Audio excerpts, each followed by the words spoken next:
Bonjour à tous. Eh bien, prenons un instant aujourd'hui pour lire et méditer un passage du livre du ciel de Luisa Picaretta. Au nom du Père qui m'a créé, du Fils qui m'a sauvé et du Saint-Esprit qui me sanctifie. Amen. Jésus, je me plonge en toi dans ta divine volonté. Je m'unis à toi, je m'identifie à toi. Je me fonds en toi, je me consume en toi. Je viens vraiment fusionner ma volonté dans la tienne. Et je te supplie, Seigneur, eh bien, de me marquer, de marquer tous les hommes de tous les temps, du sceau de ton divin fiat. Fais de nous ce qu'il te plaira, que ta divine volonté soit faite sur la terre comme au ciel. Prends les commandes de nos existences, installe-toi dans nos cœurs et viens vraiment t'y établir avec le Père, le Saint-Esprit, ton royaume, ton trône, tous tes actes divins, tes attributs divins. Et s'il te plaît, Jésus, agis à partir de ce que nous sommes, à partir de nos corps que nous t'offrons. Engage de notre amour pour toi. Investis chacune de nos actions. Sois présent dans tous nos regards, dans nos paroles, dans notre souffle, dans nos pensées, dans nos respirations, dans nos battements de cœur. Que tout, absolument tout, Jésus, soit fait pour toi, parce qu'on t'aime et qu'on veut vraiment réparer au nom de tous. Que tout soit fait par toi, vraiment dans ta divine volonté, et que tout soit fait immergé, complètement immergé dans ton acte unique et éternel d'amour, que tout amène de la gloire à toi, à ton Père et au Saint-Esprit. Seigneur, maintenant, nous te supplions de disposer notre cœur, notre intelligence, pour que nous puissions recevoir ce nouvel enseignement que tu nous donnes cet après-midi. Et que rien ne se perde, que tous ces mots que tu as bénis, nous puissions vraiment les digérer, les laisser s'infuser dans toutes nos cellules et que nous puissions les mettre en pratique. Ce n'est pas tout de lire, il faut que vraiment nous ayons ce désir de faire plaisir à Jésus et de devenir eh bien, de bons outils entre ses mains, que nous puissions lui amener de la gloire par tous nos mouvements conscients et inconscients. Seigneur, maintenant, parle à travers ma bouche. Envoie-moi ton Esprit Saint, que je reste toujours unie à toi dans ta vérité et que ce moment fait par toi, Jésus, eh bien, devienne divin, éternel et que ce moment puisse vraiment toucher beaucoup d'âmes et qu'il y ait beaucoup de conversions, beaucoup de retours à toi. C'est vraiment ce que tous nous souhaitons. Merci Seigneur, avec tes propres remerciements. Alors nous continuons dans le volume 15 avec le passage du 2 mai 1923. C'est Louisa qui parle. Je sentais mon esprit perdu dans l'immensité de la volonté éternelle. Louisa, elle est immergée dans la divine volonté. Elle n'est pas dans les choses du monde, elle ne se perd pas, elle reste fixée en Jésus, plongée dans sa divine volonté continuellement. Mon doux Jésus, revenant à son enseignement sur la très sainte volonté de Dieu, me dit « Ma fille, oh, comme tes actes accomplis dans ma volonté s'harmonisent bien. » Les actes accomplis dans la divine volonté, c'est toutes ces petites choses du quotidien qu'on va unir aux actes de Jésus. Je mange dans ta divine volonté, je bois dans ta divine volonté, je marche dans ta divine volonté.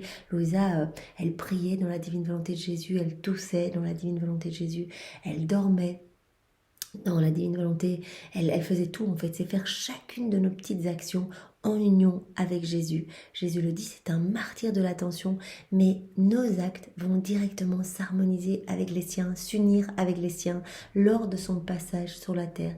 Tout ce que Jésus a fait, tous ses actes sont suspendus avec tous les fruits et relatifs. Et quand nous nous unissons à Jésus, eh bien tous les fruits viennent se distribuer dans notre âme, mais dans toutes les âmes de toutes les générations. Et donc, à travers cette union, cet abandon entre ses mains, Jésus peut distribuer tous les fruits de la rédemption. Et donc, il peut prolonger sa vie en nous. Nous devenons des extensions de son humanité. Donc, c'est magnifique. Il dit à Louisa, mais comme tes actes, faits dans ma divine volonté, s'harmonisent bien. Vraiment, tout est beau, tout est immergé dans mon acte unique et éternel d'amour. Il s'harmonise avec mes propres actes. C'est Jésus qui dit ça. Tes actes vont s'harmoniser avec mes propres actes, tous ces actes suspendus. Et ceux de ma mère bien-aimée, puisque Marie, voilà, était continuellement dans la divine volonté et que le cœur de Jésus est uni à celui de Marie. tous les actes de Marie étaient vraiment, rendaient gloire à la Trinité, et tout était imbibé dans l'acte unique et éternel d'amour de Dieu. Et donc il dit, voilà, quand tu fais des actes dans la divine volonté, tes actes vont s'harmoniser avec les miens et avec ceux de ma maman. Ils s'harmonisent donc très bien entre eux, disparaissant en mes actes et ceux de ma maman, et ne formant qu'un seul acte. On ne sait plus qui est qui. C'est exactement ce qu'il nous avait enseigné dans un autre passage, que voilà, il suffit de s'unir à Jésus. Et nous, on va amener quoi? On va par exemple amener nos petites souffrances. On se cogne, cela nous fait mal au bras par exemple. Eh bien, cette petite souffrance-là, on va l'unir par exemple aux souffrances de Jésus. Toutes ces souffrances vraiment porteuses de fruits, vraiment de cadeaux pour chacun de nous, vraiment pour notre sanctification et pour nous faire grandir, vraiment devenir meilleurs. Et bien, quand on va unir nos petites souffrances, par exemple, à celles de Jésus et celles de Marie, puisque vraiment Jésus était tout le temps uni à Marie, et bien nos petites souffrances, cette petite souffrance par exemple, où je me suis cognée, eh bien va porter les fruits des souffrances de Jésus. Donc tout va s'harmoniser. Et donc un petit acte, une petite prière faite dans la divine volonté. Voilà, je fais une petite prière. Elle n'est pas terrible. Si je la fais sans toi, Jésus, elle est humaine, elle est peut-être remplie de distractions, etc. Mais quand je l'unis à tes prières à toi, c'est magnifique, cette prière, elle devient divine, éternelle, puisqu'elle est unie à celle de Jésus. Donc on rajoute notre petite prière, voilà, comme si on mettait notre petite goutte noire, notre petite goutte vraiment très humaine, très imparfaite, dans les magnifiques prières de Jésus, lumineuses, divines, qui touchent tous les cœurs, etc. Et on ne sait plus qui est qui, en fait. Notre petite prière va vraiment être immergée dans cette mer de lumière. Et Jésus va nous dire, oh merci, parce que vraiment tu as fait cette démarche de remettre en mouvement mes prières. Eh bien, il y a toutes les âmes, regarde toutes ces âmes qui sont sauvées. Et à notre mort, il nous donnera les mérites attachés à toutes ces âmes qui ont pu être sanctifiées, sauvées, in extremis de la perdition, qui ont pu être purifiées, retirées du purgatoire, etc. Par le simple fait de s'unir avec Jésus. Il fait tout le travail et il va nous donner les mérites de toutes ces âmes sauvées. Donc vraiment, il y a cette union, on ne sait plus qui est qui. Quand on s'unit à Jésus, à toute sa lumière, on peut amener nos misères, etc. On unit tout et tout va porter du fruit, dans le passé, dans le présent, dans le futur. C'est comme le ciel sur la terre et la terre dans le ciel. Jésus dit, quand on s'unit à lui, c'est comme le ciel sur la terre. Parce que quand on fait des actes dans la divine volonté, notre cœur devient un aimant pour attirer la Trinité en nous. Donc vraiment, c'est le Père, Jésus et le Saint-Esprit viennent s'établir dans notre cœur, véritablement, et opèrent le travail de purification.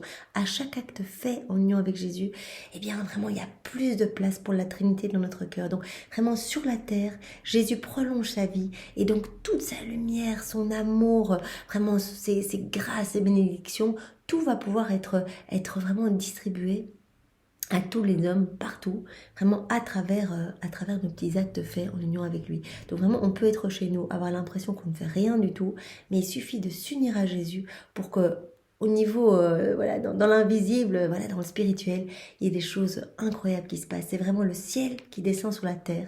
Il dit, c'est vraiment l'union aussi de la terre avec le ciel. C'est vraiment notre âme qui va s'élever pour aller s'accrocher dans le cœur de Jésus, pour aller se fusionner dans le cœur de Jésus, vraiment pour que vraiment ce soit le cœur de Jésus qui batte à travers notre cœur. Et donc il dit, c'est comme le ciel sur la terre et la terre dans le ciel. L'écho de l'un dans les trois, Père, le Fils, le Saint-Esprit, donc l'écho de l'un dans les trois, notre vie va vraiment être déposée dans la divine volonté. Et alors, le Seigneur va nous donner sa vie à lui. Donc il y a vraiment comme un échange de vie. Donc c'est l'écho de l'un dans les trois et les trois dans l'un de la très sainte Trinité. Donc la Trinité vient vraiment s'installer dans notre cœur et vraiment tout ce que nous allons faire, eh bien cela va être marqué du sceau divin. Oh, comme cela est doux à nos oreilles, comme cela nous ravit, à tel point que notre volonté descend du ciel sur la terre. Voilà, il suffit d'appeler. Jésus dit, il ne faut pas exercer des vertus, être dans la prière continuelle. Il n'y a aucun mérite qui est nécessaire. En fait, il suffit de le vouloir. Vous avez même un cœur tout noir, mais noir comme du charbon. Vous êtes vraiment une personne qui a continuellement dénigré le Seigneur. Il suffit de revenir, de demander pardon, vraiment avec un cœur repenti, de vraiment désirer être transformé, être sanctifié par les mains divines de notre Seigneur. Il suffit de le vouloir, de vivre dans sa divine volonté pour pouvoir le glorifier. En fait, vraiment, vivre dans la divine volonté, c'est accepter que Jésus utilise notre corps pour être glorifié et glorifier son Père et l'Esprit Saint. Donc c'est vraiment important. Et quand il y a cet appel, quel que soit l'état de l'âme, le Seigneur est aimanté. Il dit, mais c'est magnifique. Et la Trinité descend dans l'âme directement. Et il y a vraiment ce travail qui s'opère. Il dit, je viens gommer vos imperfections, je viens gommer vos misères, je viens arracher vos mauvaises passions, vos mauvais désirs, vos mauvais comportements, tout ce qui vous fait chuter continuellement. Et tant que vous restez unis à moi, les démons n'ont plus aucune emprise sur vous. Aucune emprise. Mais dès que vous allez quitter la divine volonté, là, ils vont se jeter sur vous parce que vraiment, ils ont horreur de la divine volonté.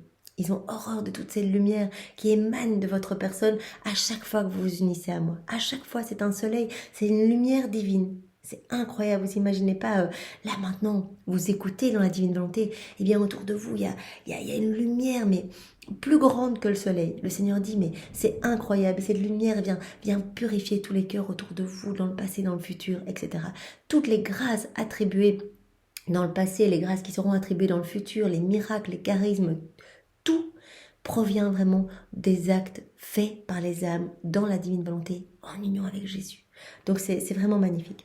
Comme fiat voluntas tua, c'est-à-dire que ta volonté soit faite, connaîtra son accomplissement sur la terre comme au ciel.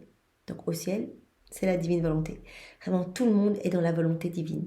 Sur la terre, toute la création répond vraiment au plan de Dieu. Toute la création est vraiment dans la divine volonté, excepté l'homme qui a décidé de quitter la divine volonté. Et de là ont découlé toutes les misères, les maladies, les guerres, les méchancetés, les troubles psychiques, etc. Tout provient du fait que nous avons quitté la divine volonté depuis la chute d'Adam. Et Jésus dit, quand l'accomplissement du Notre Père, que ta divine volonté soit faite sur la terre comme au ciel, sur la terre, que tous les hommes soient à nouveau comme avant la chute d'Adam, gorgés de divin, que leur cœur soit rempli de Dieu, que tous deviennent vraiment des tabernacles pour la Trinité, vraiment des lieux d'amour, et afin que chacun de nos mouvements conscients, inconscients, que nos regards, que nos paroles, que tout amène de la joie à la Trinité. Eh bien, quand cela sera accompli sur la terre, alors se réalisera complètement la suite du Notre Père. Donne-nous aujourd'hui notre pain de ce jour. Mais il faut vraiment qu'il y ait d'abord l'accomplissement de la divine volonté sur la terre. Au nom de tous, j'ai dit. Donc Jésus va nous parler maintenant de la prière du Notre Père. C'est la seule prière qu'il a enseignée, vraiment qui nous montre l'importance pour Jésus de faire régner, de faire opérer sa divine volonté dans les cœurs. La divine volonté, elle doit être agissante en nous pour que vraiment cette vie divine puisse croître en nous. Alors Jésus explique, au nom de tous, j'ai dit, Notre Père, je te prie pour 3 genres de pain. Le premier pain qu'on dit, donne-nous aujourd'hui notre pain de ce jour. Jésus dit qu'on demande le pain, voilà, qu'on récite notre Père. Eh bien, c'est 3 sortes de pain qu'il demandait. Le premier est le pain de ta volonté. Donc, il parle à son Père et dit, quand on récite de notre Père, donne-nous aujourd'hui notre pain de ce jour, le pain de ta volonté, Seigneur. Donne-nous ta divine volonté. C'est ça qu'on demande quand on récite de notre Père, qui est plus que le pain ordinaire, car le pain ordinaire, voilà, du bête de pain, est nécessaire seulement 2 ou 3 fois par jour. Alors que le pain de la divine volonté est nécessaire à tout moment et en toutes circonstances. Voilà, pour que nous soyons gorgés de divin, que nous puissions être vraiment dans le plan initial de Dieu, nous devons vivre dans la divine volonté. C'est pour cela qu'à chaque Notre Père, nous demandons cette vie dans la divine volonté. Donne-nous le pain de ta divine volonté. Donne-nous la nourriture de ta divine volonté. Gorge notre âme de toi, Seigneur. C'est ça que nous demandons dans notre Père. Il est cette terre embaumée, faisant circuler la vie divine dans la créature. La divine volonté, ce pain de la divine volonté, c'est vraiment ce qui va amener du divin en l'homme. Vraiment, notre cœur est réservé à Dieu. C'est pour cela qu'on est tellement triste, qu'il y a tellement de dépression, de burn-out, parce que nos cœurs sont vidés de ce pourquoi ils auraient dû être remplis, c'est-à-dire on aurait dû être remplis de divin, on aurait dû être remplis de la divine science, de la divine connaissance, de la divine volonté, vraiment laisser Jésus agir en nous avec son Père, avec l'Esprit Saint, et vraiment devenir des petits tabernacles d'amour. Mais aujourd'hui, notre cœur, il est rempli de misère, rempli de noirceur, rempli de nos mauvaises pensées, de tout ce qui déraille dans nos têtes pour, l'envie d'avoir plus d'argent, de pouvoir partir plus en voyage, plus de restaurants, plus de loisirs. On essaye de combler ce manque, cette tristesse, et bien qu'on ressent ce vide en fait, qui est vraiment ressenti. Parce que c'est Dieu qui doit habiter ce vide. Quand Dieu aura retrouvé toute sa place, qu'on va lui donner cette autorisation pour agir en nous, on va ressentir vraiment la plénitude de son amour, sa paix profonde. Jésus dit, un signe que vous vivez en union avec moi dans ma divine volonté, c'est d'abord je vous donne ma paix. Vous allez vraiment ressentir ma paix et une joie profonde, une joie mais divine qu'on n'arrivera pas à trouver dans les choses du monde, puisque Jésus est la source de tous les bienfaits à la perfection, la plénitude de tous les bienfaits. Alors ne cherchons pas notre bonheur dans les choses de la terre. Demandons vraiment cette grâce de pouvoir être dépouillés des choses du monde et de pouvoir laisser toute la place à Jésus. Vraiment que le démon ne nous tente plus avec ces choses qui brillent furtivement devant nous. Voilà, ces petites choses qui peuvent attirer notre regard et peut-être que on va se dire que ça va nous apporter du bonheur. Mais non, c'est Jésus la source du bonheur. Donc vraiment, demandons au Seigneur cette grâce de la souvenance, de pouvoir continuellement nous unir à lui pour lui laisser de plus en plus de place et qu'il puisse vraiment se sentir bien dans nos âmes. Voilà, vraiment, la divine volonté, c'est cette terre qui est embaumée, qui fait circuler, qui fait croître la vie divine en nous. Père, donc Jésus continue, quand il a fait cette prière, il a dit, Père, tu ne donnes pas ce pain de ta volonté à la créature, si tu ne donnes pas ce pain de ta divine volonté aux hommes, elle ne sera jamais capable de profiter de tous les fruits de ma vie sacramentelle. Puisque vraiment c'est dans cette union avec Jésus qu'on va recevoir tous les fruits de tous les fruits de la rédemption, tous les fruits de sa vie sacramentelle, etc. Mais il faut cette union d'abord. Donc il dit d'abord donne le pain de ta divine volonté, remplis l'homme de toi, de la Trinité. Et après, elle va pouvoir recevoir tous les fruits de ma vie sacramentelle.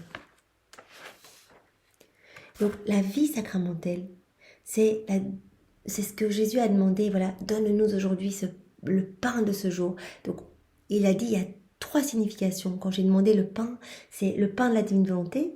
Et puis si on est dans la divine volonté, on va recevoir le pain de la vie sacramentelle, donc tous les fruits de la vie sacramentelle de Jésus. Et le 3e pain, eh bien voilà, c'est le pain matériel. Je continue. Donc vraiment, il a demandé le pain de la vie sacramentelle, qui est le 2e genre de pain que je te demande pour chaque jour. Oh, en quel mauvais état est ma vie sacramentelle! Plutôt que de nourrir mes enfants, le pain sacramentel est corrompu par leur propre volonté. Voilà, quand on vit dans nos volontés propres, on étouffe Jésus, on ne reçoit pas les grâces, pas les bénédictions, et on a beau aller à la messe, on a beau recevoir Jésus dans notre cœur, si notre cœur est tout rempli de noirceur, peut-être rempli de péchés mortels, eh bien, on ne retirera pas grand-chose finalement de ce moment où on va recevoir Jésus.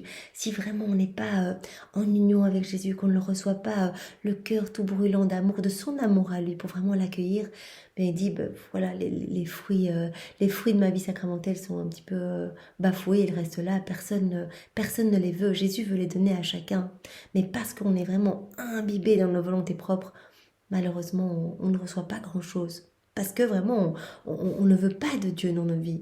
Voyez, on est alors dans la volonté permissive de Dieu. Soit on est dans la volonté voulue de Dieu. On aime Jésus, on veut faire vraiment, on veut faire tout pour lui faire plaisir. On le regarde, on imite, on fait sa volonté comme les saints, voilà, comme les saints ont fait. On essaie vraiment de regarder ce que Jésus a fait pour faire sa volonté. Et alors on avance comme ça en sainteté jusqu'à obtenir la sainteté divine si on s'unit à Jésus dans sa divine volonté. Et donc là, on va recevoir grâce, bénédiction, Esprit Saint, etc. Mais si on ne veut pas de Dieu, qu'on l'étouffe dans nos cœurs, à ce moment-là, eh bien, Jésus ne peut pas agir en nous. Il est comme, étouffé par nos noirceurs. Il est asphyxié, il est paralysé dans nos cœurs. Il ne peut pas agir puisqu'on ne lui donne pas l'autorisation. Et donc, il autorise ce qui se passe dans nos vies. Donc, toutes ces choses tristes, sombres, désespérantes. Et donc, voilà, il dit, j'autorise parce que je respecte infiniment votre liberté. Donc il dit voilà, les âmes ne reçoivent souvent pas les fruits de ma vie sacramentelle. Le pain sacramentel est corrompu par leur volonté propre. Oh, cela me dégoûte. Bien que j'aille vers eux, je ne peux leur donner les bénédictions et la sainteté, parce que le pain de ta volonté, il parle à son Père, le pain de ta volonté ne se trouve pas en eux. En fait, les hommes ne désirent pas vraiment s'unir à Jésus. Donc peut-être que des personnes vont à la messe en disant, voilà, j'y vais tous les dimanches, c'est devenu comme une petite routine, je pense à autre chose, tiens, mon poulet dans le four, j'espère que ça va pas cramer, etc. Donc peut-être qu'il n'y a pas cette disposition de vraiment s'unir, recevoir Jésus, s'unir à Jésus, l'accueillir, l'aimer, etc. Et donc il dit, eh bien voilà, ça me donne la nausée en fait, moi je veux tout donner et je n'arrive pas à donner parce que les cœurs ne veulent pas de mes grâces en fait. Le Seigneur veut donner, rappelons-nous qu'il est asphyxié parce qu'il ne peut pas, déverser son amour. Cela vraiment l'étouffe. C'est sur la croix quand il a dit j'ai soif de votre amour, j'ai soif de cette réciprocité, vraiment je veux tout vous donner, mais je veux recevoir de la tendresse, de l'attention en retour. Donc vraiment le Seigneur en éprouve de la nausée d'être vraiment enfoui dans les cœurs et que personne ne lui laisse de la place. Bien que j'aille vers les âmes, je ne peux pas leur donner les bénédictions et la sainteté, parce que le pain de la divine volonté ne se trouve pas dans ces personnes. Elles ne veulent pas vraiment s'unir à moi. Il n'y a que l'union à Jésus qui va nous donner les fruits de chacun de ces actes. Qu'on communie dans la divine volonté, on s'unit à Jésus.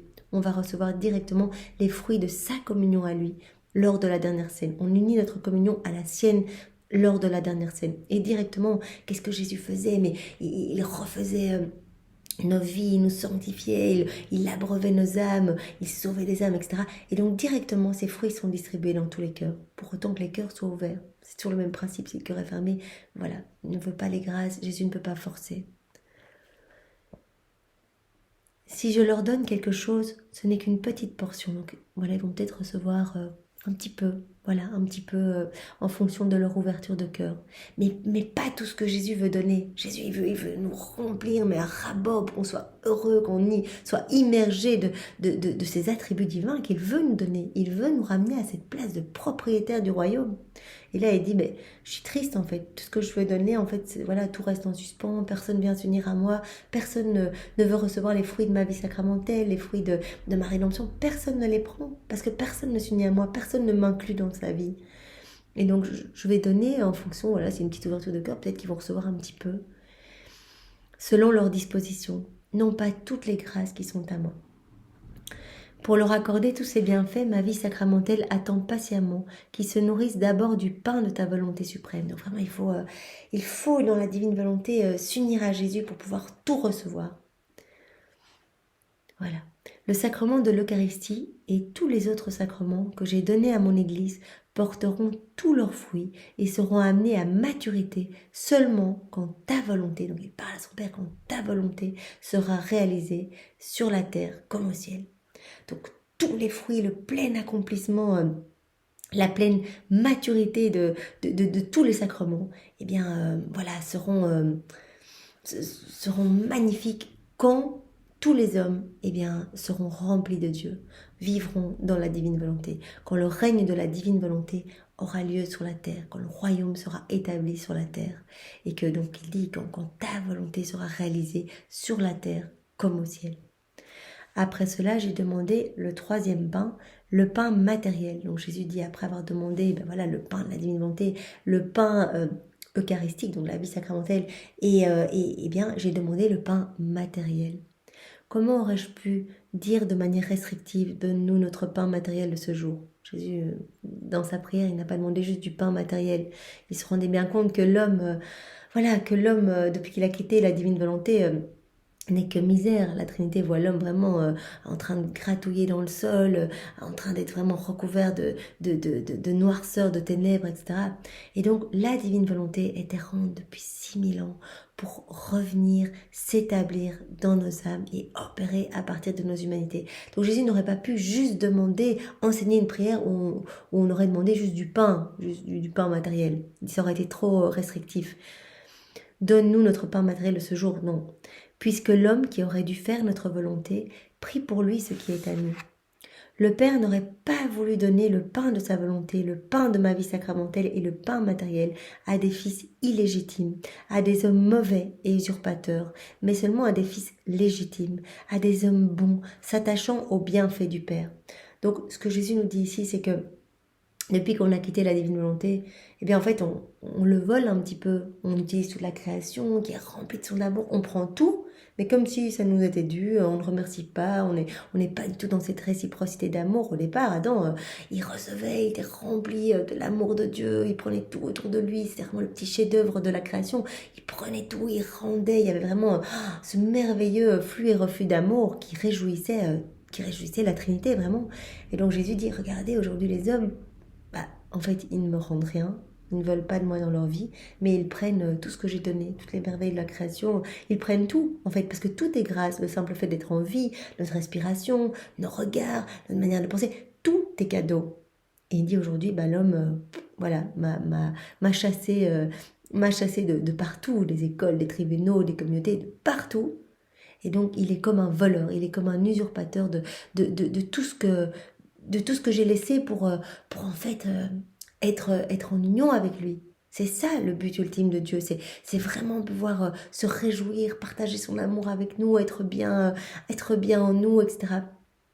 Et donc il dit, eh bien, c'est très important, quand j'ai enseigné cette prière, j'ai vraiment voulu que tous les hommes demandent que vienne s'établir la divine volonté sur la terre, que ce soit le pain de la divine volonté pour que tous les fruits de ma vie sacramentelle, de ma rédemption, puissent être distribués dans tous les cœurs et que les hommes puissent revenir à ce pourquoi ils ont été créés. Voilà pourquoi j'ai dit, donne-nous notre pain quand ils mangeront ce pain béni, ce pain de la divine volonté, ce pain eucharistique. Tout leur sourira. Le ciel et la terre vivront dans l'harmonie de leur Créateur. Tout reviendra vraiment dans l'ordre.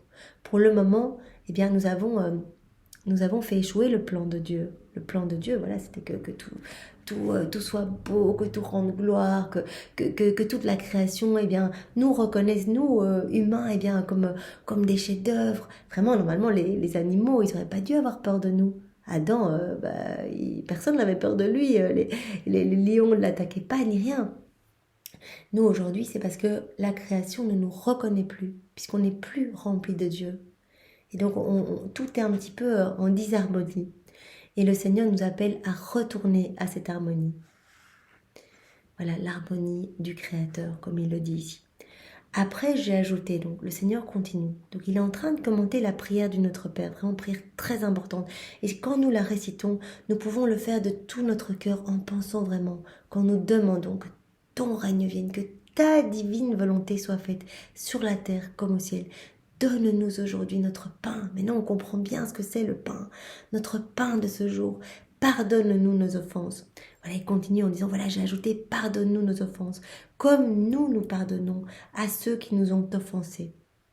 Nous allons être pardonnés dans la mesure où nous accordons le pardon. Mais tout doit être fait en union avec Jésus. Jésus, il sait très bien que nous sommes misérables. Et notre pardon, il sera très imparfait. Finalement, il sera peut-être encore entaché de rancune, etc.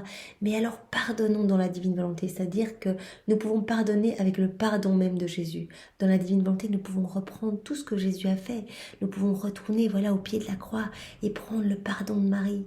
À tous les bourreaux de Jésus, le pardon de Jésus à ses bourreaux et aux bons larrons. On prend ces pardons, on les met dans notre cœur et avec ces pardons, on vient pardonner à la personne qui nous a fait du mal. C'est très important, le Seigneur dit, à partir du moment où vous vous unissez à moi, votre pardon va vraiment toucher énormément d'âmes et embellir, vraiment ramener de la lumière partout. Et vraiment cela va réjouir le ciel, les saints vont recevoir une gloire supplémentaire, etc. Quand ta volonté sera accomplie sur la terre comme au ciel, alors la charité sera parfaite. Le pardon aura un caractère héroïque, comme lorsque j'étais sur la croix. Cela se produira lorsque l'homme mangera le pain de ta volonté. Donc il parle toujours à son Père. Il nous explique bien ce qu'il a demandé pour nous, en fait. Cela se produira lorsque l'homme mangera le pain de ta volonté en même temps que le pain de mon humanité. Alors les vertus seront vécues dans ma volonté, recevant la marque d'un véritable héroïsme et un caractère divin. Donc le Seigneur nous demande de pardonner, oui, mais de pardonner dans sa divine volonté, pour que notre pardon soit divin, soit éternel. Vraiment, remplisse la terre, remplisse le ciel et vraiment et réjouisse Jésus en fait. Ça deviendra un véritable pardon comme héroïque, enfin le pardon de Jésus lui-même. Elles seront comme des petits ruisseaux s'échappant de la grande mer de ma volonté. Tout ce qu'on va faire vraiment en union avec Jésus, eh bien, cela va vraiment produire du fruit. Il est comme un petit ruisseau qui va vraiment aller nettoyer les cœurs partout, en fait. C'est vraiment ma fraîcheur, ma paix, ma joie, ma lumière. Tout va se découler de votre corps pour aller de vos paroles, de vos regards, de vos actions, de tout ce que vous allez faire. Tout va aller apporter des grâces, des bénédictions et vraiment des bienfaits dans les cœurs de vos frères et sœurs, donc de toutes les personnes autour de nous, mais pas que, aussi dans toutes les générations. J'ai continué par les mots « Il ne nous laisse pas succomber à la tentation, parce que l'homme est toujours l'homme, pourvu du libre arbitre. Je ne lui enlève jamais ce que je lui ai accordé en le créant. » Donc Jésus, il se rend bien compte qu'on est faible. Donc il a mis dans notre Père « Ne nous laisse pas entrer en tentation. » Parce qu'il sait qu'on est faible, il sait qu'on a notre liberté de le rejeter, de nous gorger de misère et de noirceur. Il ne va pas nous retirer notre liberté, il nous la laisse, il nous a vraiment créé à son image et à sa ressemblance, et donc il nous a donné cette liberté de l'aimer ou de le rejeter. Se craignant lui-même, l'homme doit crier « Donne-nous le pain de ta volonté, afin que nous puissions résister à la tentation. Et en vertu de ce même pain, délivre-nous du mal. Amen. » Donc vraiment, Jésus nous donne une clé ici, de nous plonger dans la divine volonté et de dire « Seigneur, mais donne-moi ta divine volonté, qu'elle soit opérante et agissante dans moi pour que je puisse être délivré de toutes ces tentations du monde. Parce que quand je suis unie à toi, Seigneur, les démons sont forcés de s'éloigner parce qu'ils ne supportent pas toute cette lumière jaillissante, ta lumière à toi qui jaillit à partir de mon humanité. Donc restons unis, demandons la divine volonté pour que les tentations soient éclipsées dans nos vies et que nous puissions être délivrés du mal. Le Seigneur veut cela pour chacun, veut nettoyer nos cœurs, veut vraiment tenir loin de nous les démons et veut nous garder dans sa paix et dans sa joie divine. La joie divine, ça ne veut pas dire qu'il ne va pas nous partager aussi ses amertumes.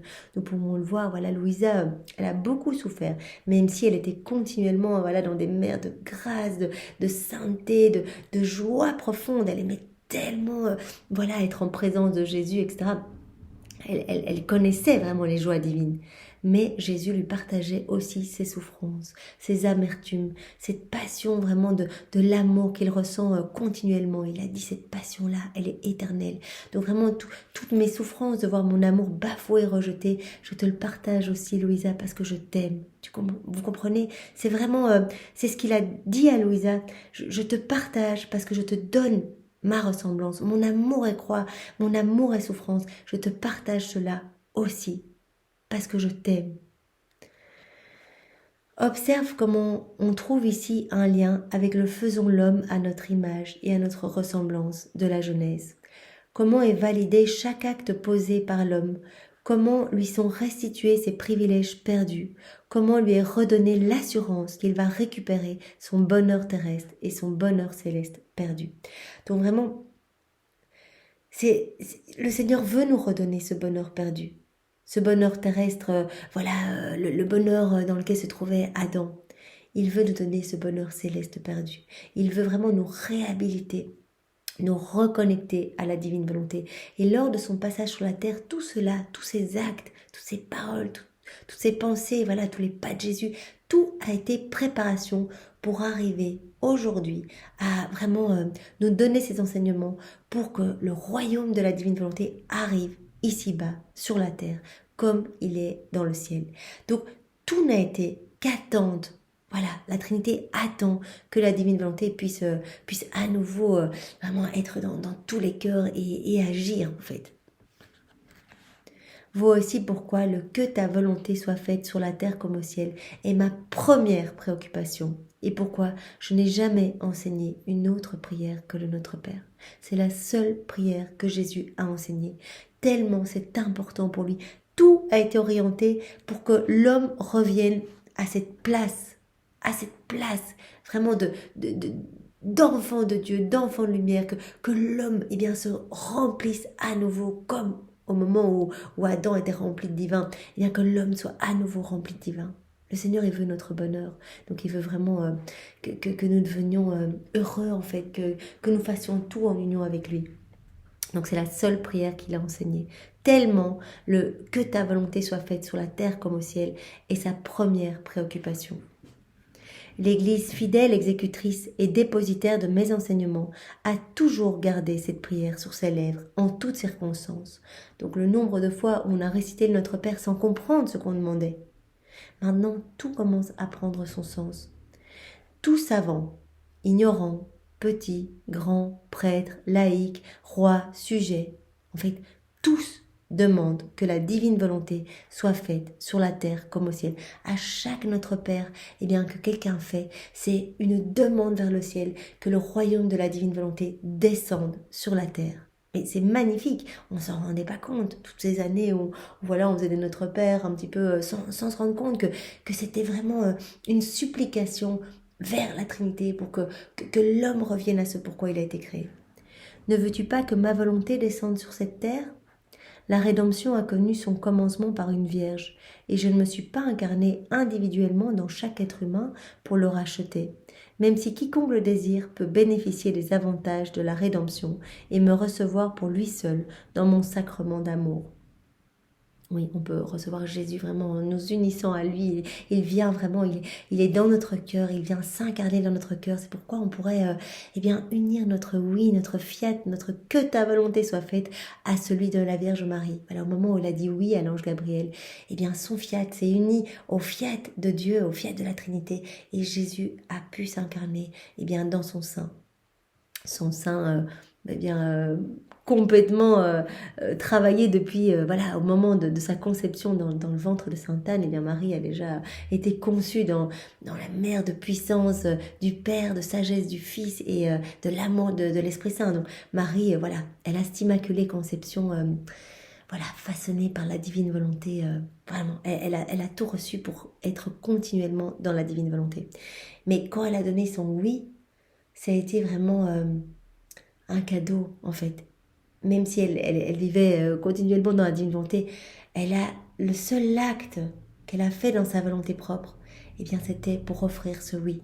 Elle a dit, je donne ma volonté, oui, que la volonté de Dieu soit faite sur ma vie. Je veux être, voilà, je suis la servante du Seigneur, que ta volonté soit faite. Donc elle a donné son oui, elle a donné sa volonté pour que sa volonté soit attachée au pied du trône et que vraiment elle ne s'en serve plus jamais. Donc elle n'a jamais fait un acte dans sa volonté propre, si ce n'est donner son oui, pour que son oui eh bien, soit vraiment plongé dans l'acte unique et éternel de Dieu, que vraiment son fiat soit éternel et que vraiment sa volonté soit elle ne s'en serve plus jamais. C'est pour ça qu'on peut aussi dire, voilà, Jésus, prends ma volonté, attache-la au pied de ton trône avec celle de Marie, pour que je ne m'en serve plus.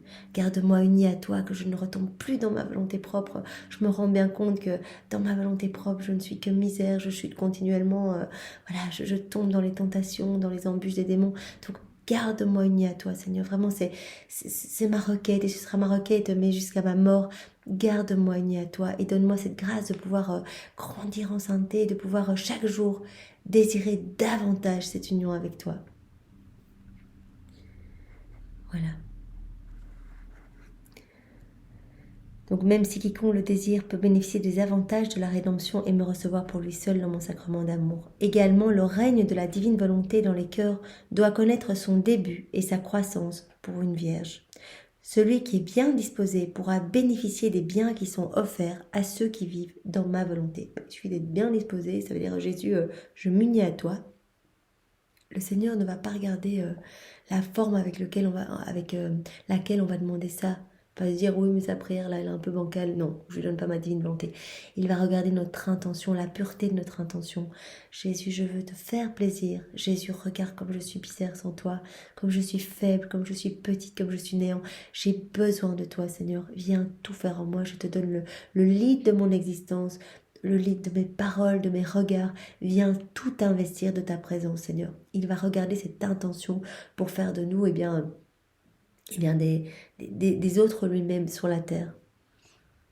Si je n'avais pas été conçue en ma très chère maman, la rédemption ne se serait pas réalisée. De même, si je ne laisse pas une âme vivre dans ma suprême volonté, le que ta volonté soit faite sur la terre comme au ciel ne pourra pas s'accomplir. Ce que Jésus nous dit ici, eh bien, c'est que, voilà, il a dû s'incarner dans le sein de sa maman. Et sa maman est devenue la dépositaire de tout le royaume, le dépositaire, pardon, de toute la rédemption. Tous les actes de Jésus, eh bien, ont été déposés dans la Vierge Marie. Elle a tout vécu en union avec Jésus. Elle était continuellement là à réparer. Donc, tout le royaume de la rédemption a été vraiment déposé en la Vierge Marie. C'est pour ça qu'on dit que Marie est la co-rédemptrice. Et la reine des douleurs, elle a tout souffert avec Jésus. Et elle dit, et j'ai eu besoin de trouver une autre Vierge, voilà, la Vierge Marie pour la rédemption. Et toi, j'ai eu besoin de te trouver pour que tu deviennes la dépositaire de tout le royaume de ma divine volonté. Tous les actes que mon humanité a fait dans ma divine volonté, tous ces actes qui sont suspendus, qui attendent avec tous ces fruits, ils attendent qu'on s'unisse pour recevoir, qu'on puisse recevoir les fruits, et bien tous ces actes, tu vas devenir la dépositaire de tout cela, Louisa. Donc j'ai besoin de toi pour que s'accomplisse, voilà, ma divine volonté sur la terre comme au ciel. Sans cela, cela ne pourrait s'accomplir. Eh bien voilà, Seigneur. Donc Louisa, bien sûr, est la première, c'est la chef de file, le premier maillon après Jésus et Marie qui forment un maillon unique.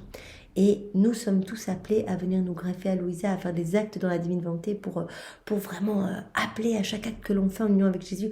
On appelle eh bien, la venue du règne de la divine volonté. Donc vraiment, il y a des répercussions partout. Donc le Seigneur nous appelle à cette attention, à cette vigilance et à cette intention de vraiment le glorifier, l'aimer et réparer pour nos frères et sœurs qui ne l'aiment pas. Seigneur, utilise-nous, fais de nous ce qu'il te plaira, que ta volonté soit faite dans nos vies. Et vraiment, nous offrons à toi sans réticence, sans condition. Nous voulons vraiment tout prendre comme venant de tes mains divines et nous te remercions pour tout ce que nous vivons et pour vraiment ce prodige de la vie dans ta divine volonté, ce miracle des miracles. Sois loué, béni et glorifié au nom de tous dans ta divine volonté. Au nom du Père et du Fils et du Saint-Esprit. Amen. Soyez tous bénis et passez une belle journée. Au revoir.